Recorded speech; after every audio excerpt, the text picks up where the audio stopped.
Good morning, everybody, and welcome to another episode of Coffee with Chris, the podcast in which I address your questions and concerns, as well as share my life with you a bit. So if you have any questions or concerns, please leave them in the comments down below and I'll get to them. Speaking of that, yesterday I received a comment from the Meaning of Life free book download. Yes, that does indeed sound like a bot, and I was actually originally... the person first found me on the 40-second video because the title contained the words "the meaning of life." So they've probably got some keyword tagging or something like that. And I figured it was a bot.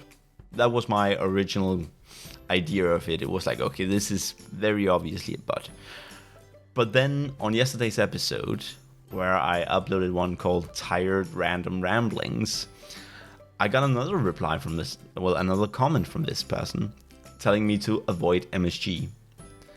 And I found that really interesting. My mind immediately went to, wait, is this an actual person? And then after that wait, they came back? Why? But it's really nice because it gives me something to talk about. So given the lack of content in the message, I decided to ask if MSG disrupts sleep. To which they responded, definitely. It kills brain cells and causes headaches. It is worse than moldy, unwashed clothes and toilets. And it made me a little bit curious, because I have heard some of these things before, especially the headaches. I've heard about the headaches. And I feel like I've heard a lot about MSG just being bad for you in general. So I decided to look it up. I decided to go out there and do a little bit of research, if you can call it that, of my own. And what I found was pretty interesting because there is no agreement, apparently. It's really, some studies seem to show that MSG has been shown... Okay, here, I found it, sorry. The current data on MSG's effects on energy intake is contradictory. Some studies have found that it may reduce appetite, while others support the idea that its flavor-enhancing properties could lead to overeating. And just to take it back for a second, because I'm not used to doing these kinds of things, this actually came as a bit of a surprise to me that I was even going to do anything like this. To those of you that don't know this, MSG stands for monosodium glutamate. I think that's how you pronounce it. And it sounds a little scary, but it's a flavor enhancer, and it's a relatively modern flavor enhancer. It's about 100 years old at this point. And it is used to give that umami flavor, which is, I think, if I recall correctly, umami is a taste that signals the presence of protein in your food.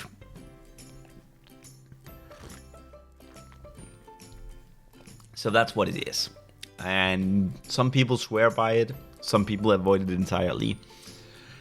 Though it is not necessary, it is merely a flavor enhancer. And it's naturally present in a lot of foods, apparently. Pretty great that it doesn't say which foods, though. But again, I have heard that before, and this is not a research channel. This is not a channel where you get your information for life and you decide on what to do based on what I have to say. No, nothing like that. Do not trust this as health advice. This is just me looking things up for a bit, discussing them, and forming my own opinions. And I'm open to the discussion. Because I could imagine that the person commenting, telling me to avoid MSG, might not like, or rather might disagree with me when I say that most things seem to point towards it being relatively, non-damaging.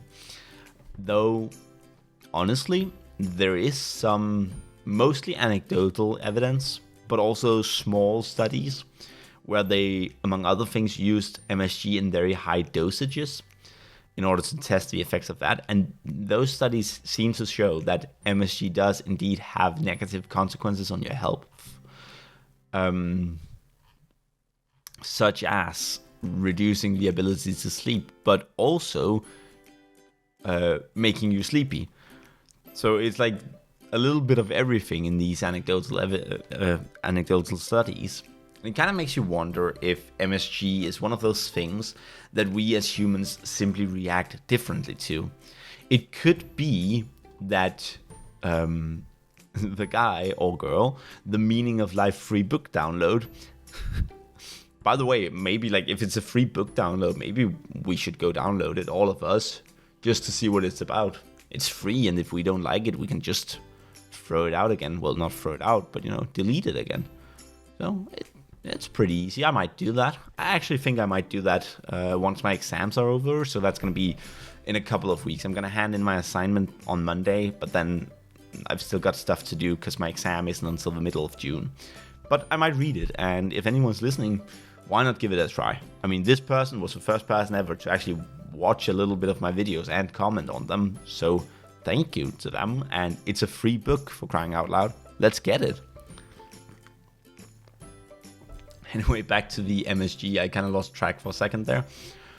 But maybe this person is right. Maybe I should try avoiding MSG and seeing if it has an effect on my ability to sleep, among other things. Simply based on the idea that people tend to react differently to different things. And MSG, though a lot of studies still need to be made, seems to be a thing where people react very differently.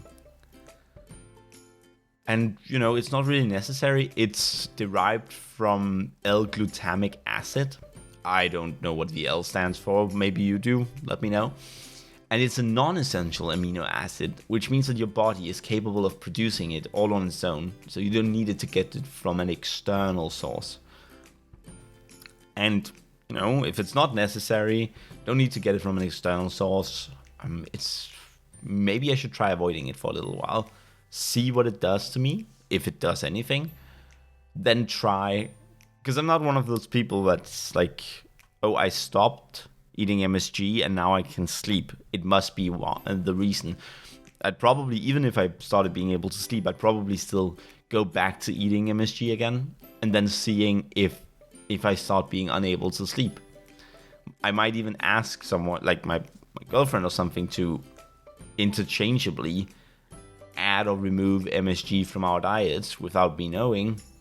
I'm very personally research oriented. I don't want to make decisions just based on information that's immediately available. So I stop eating MSG, all of a sudden my sleep pattern gets better. Correlation does not equal causation is a huge thing in my life. I should get that tattooed at this point, because I tell that to people a lot. And I think it's very, very important. Though I still appreciate the advice that I got, and more advice like that is always welcome. It gives me something to talk about. It gives me something to think about too. And I know I've talked in previous episodes a lot about how I want this to be something that kind of engages other people. But hey, the reason I want to engage with other people is that I want to engage. And so being told to avoid MSG allows me to engage even just a little bit. It felt really good to talk to this person about it. Even though it was just that short, quick exchange and it resulted in this kind of jumbled mess of an episode. But that's, again, I'm really not used to doing these things. I don't know if I'll ever get comfortable with it. Well, I am pretty comfortable, but if I'll ever get good at it is basically what I'm saying. Because I'm also not trying to get good. I think there are a lot of YouTubers out there that deserve attention a lot more than I do. Because they are actually trying. They're producing quality videos. And, I'm just here talking into a microphone every morning. Not even editing it, not really doing anything. I'm just trying to talk to people. I'm not lonely. Well, I feel lonely sometimes. We all do, right? But it's not like I'm really lonely, because in that case I would just go to Reddit or something. No, I come here because I felt like it might be a good idea to do something along the lines of this. To show that the brain on ADHD is a funny thing. And so, yes, much appreciation to this person. And I hope that more people will come here and ask questions or tell me things like these, giving me stuff to look up, give me stuff to think about. Because honestly, that is the one thing that I enjoyed the most about this short exchange is I got some information, but it's information in a YouTube channel, in a YouTube comment, and it led me to Google, is MSG bad for you? Why is MSG bad for you? Does MSG cause headaches? And those kinds of things, and leading me to a lot of interesting articles, though I ended up getting stuck on Healthline. I really love Healthline. I think they are an amazing resource because they cite their sources all the time.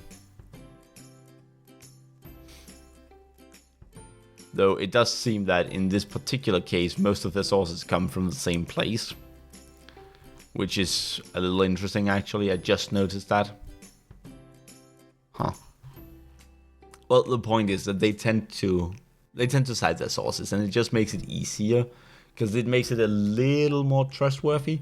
And it also feels like Healthline isn't against making articles that tells you different, like, two sides of the same coin. They'll be like, this is bad for you, but it's also good for you. That they are not afraid to say that some evidence shows this, some evidence shows that. And so, you know, I like it. I think it's a good website.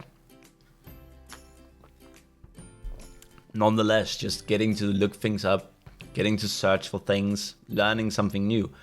Like, for example, I didn't know that it was monosodium glutamate. I never thought about that.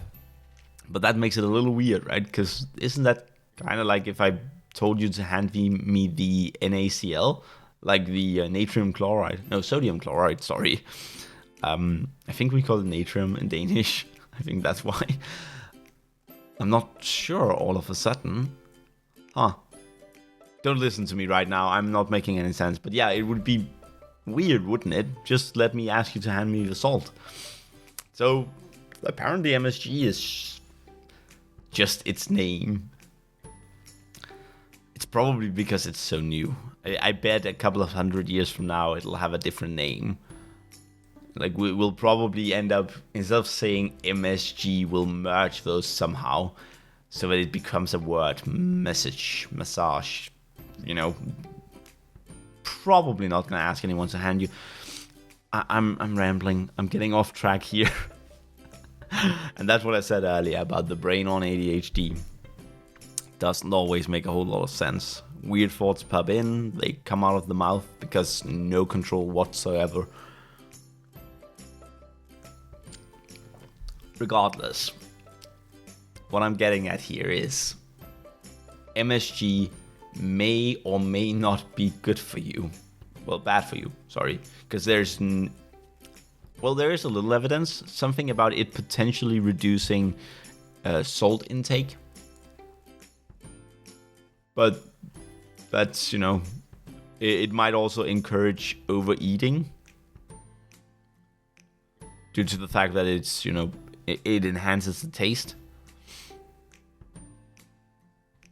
So, not really sure. But, I mean, glutamate plays many important roles in brain function, it says. So, I don't know. It likely has little to no effect on your brain, and I like that. Likely.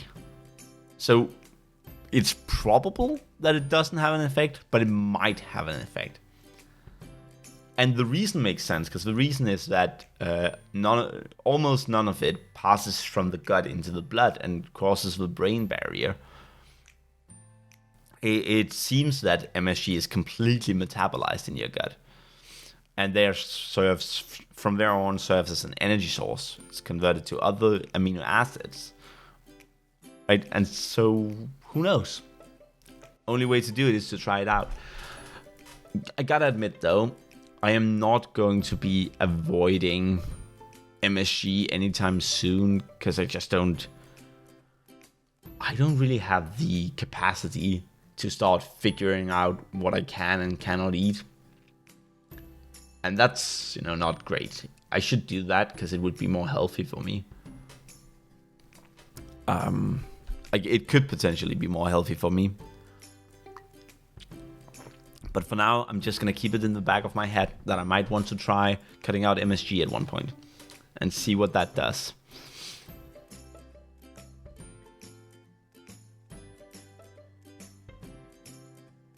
Oh, on a final note about the MSG, in high doses, it does seem to cause some short-term and mild symptoms. But that's if you consume more than 3 grams. So, yeah. Let's see where this leads. And in the meantime, once again, thank you very much to the Meaning of Life free book download. I kind of feel like I should go available now or something silly like that, which I guess I just did. Man, this is...